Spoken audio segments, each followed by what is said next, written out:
Driving is one of those times where I genuinely feel in control in a life where you don't really feel like you have control sometimes. And sometimes that's really nice to have that feeling.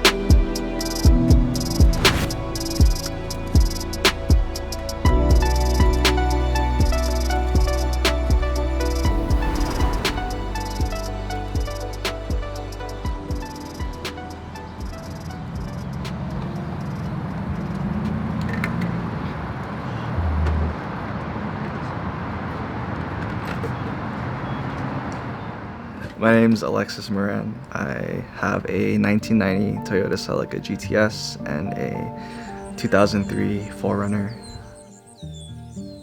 Yes, I am named after a car. It's spelled Alexus.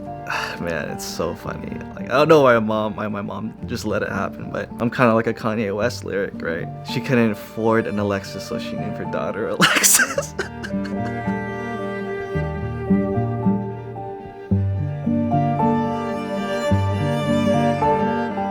So I am a invasive cardiovascular technologist. So I help cardiologists treat heart disease. Heart disease is like the #1 killer in the world. So I'm that guy that, if your parent goes through the hospital doors, I'm the guy that they're going to next, and it's like, it's a lot of pressure sometimes. I love the people that I work with, but the stresses of it are really real. And it can be really intense. One day, like if I'm like just really tired or I'm just like stressed out, I literally go to the door and I'm like, "Hey mom, I'll be back." She's like, "Where you going?" She's like, "I'm just going for a drive." She's like, "A drive? What do you mean a drive?" Like, I'm just gonna go drive, mom.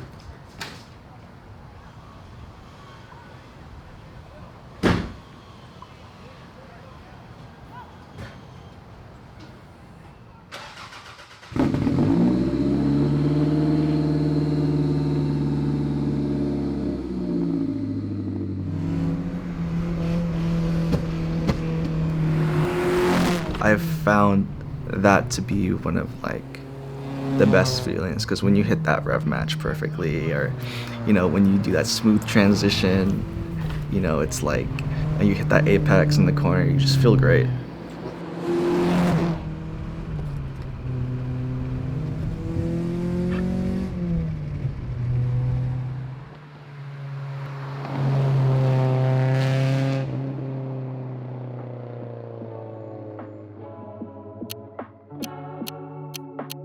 Probably, I was like 4. I was like 4 or 5 years old. My cousin at the time owned, not owned, but he worked at a magazine like distribution company, I believe. And dude, he would like, all the time, he would always give me like import tuner. He'd give me like the modified mags.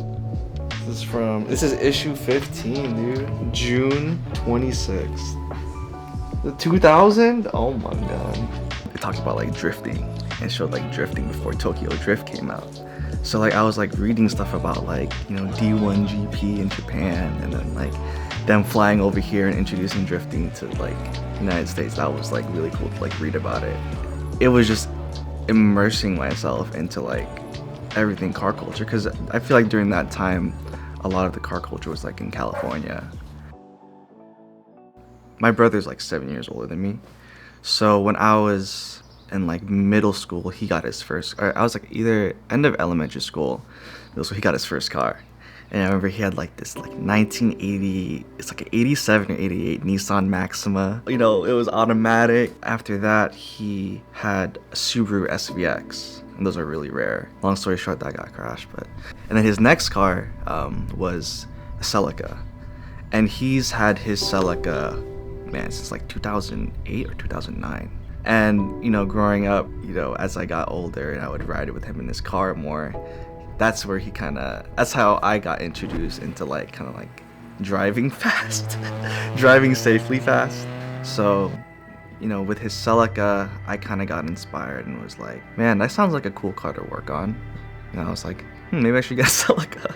I don't know how my brother reacted, but I think he thought it was cool that, maybe he felt like a cool little older brother, like, oh shit, he wants to get a Celica too. But yeah, so I ended up finding a Celica. It was a 1990. It had at that time, it had 204,000 miles. So I ended up buying it for about 2,300, and then my dad drove it home that night. He was all like, man, this thing's too loud. I've pushed this car by myself on the street probably 3 times.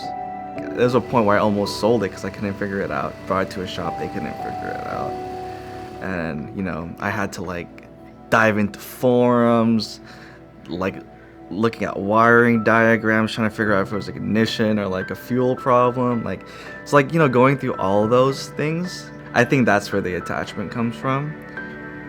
It's one of those things where it's hard to find a car that you can just literally put your accelerator pedal to the ground and not get in trouble, but still have fun. Going into school, I didn't necessarily imagine myself being in an emergent modality in the hospital.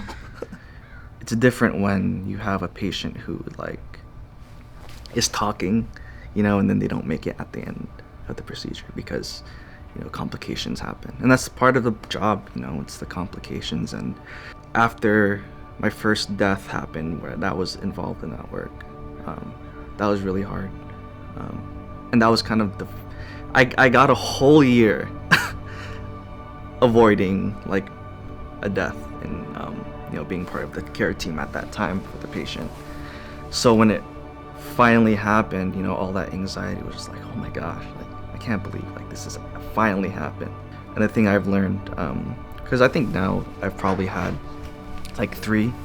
It's one of those things where it shows you kind of the mortality of being human.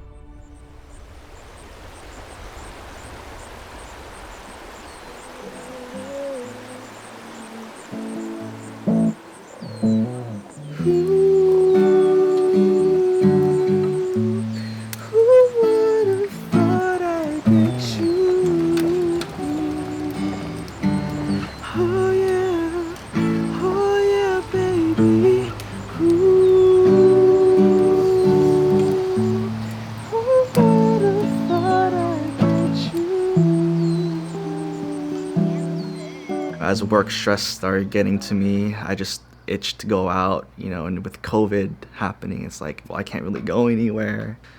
And, being blessed enough to already have a forerunner in the family, I'm oh, this is a perfect opportunity to, slowly build it up just to go camping more. Because when you're camping, you don't have the distractions that you do when you're at home.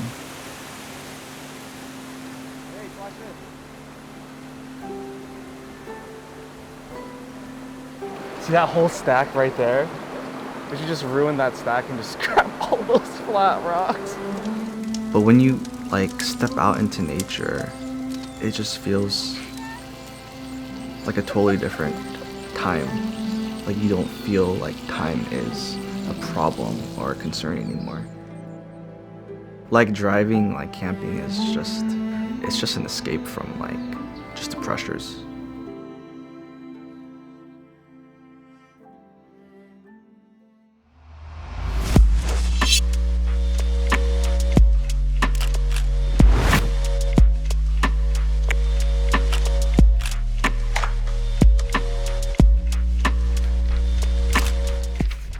Damn, maximum exposure. Is this, you about to put this in the film too? Please don't put this. But you can put it in the bloopers though. Shit.